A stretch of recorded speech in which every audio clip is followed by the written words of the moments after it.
మన ప్రభు అయిన యేసుక్రీస్తు వారి నామమున అందరికీ వందనము తెలియజేయుచున్నాను. ఆత్మఫలము ప్రేమ. ప్రేమ అంటే ఏమిటి? వాక్యము రూపంలో మనం తెలుసుకుందాం.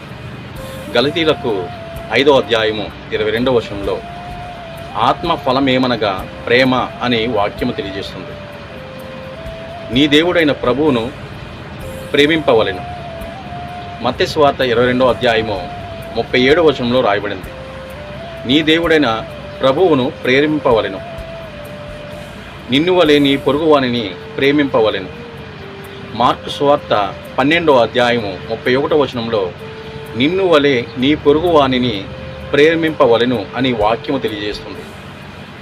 మీ శత్రువులను ప్రేమింపవలెను. మత్తయి సువార్త 5వ అధ్యాయము 44వ వచనంలో మీ తండ్రికి కుమారులై ఉండునట్లు మీ శత్రువులను ప్రేమించుడి అని వాక్యము తెలియజేస్తుంది. మీరు ఒకరినొకరు ప్రేమింపవలెను. యోహాను సువార్త 13వ అధ్యాయము 34వ వచనంలో మీరు ఒకరినొకరు ప్రేమింపవలరని వాక్యము తెలియజేస్తుంది. నీ సహోదరులను ప్రేమింపవలెను.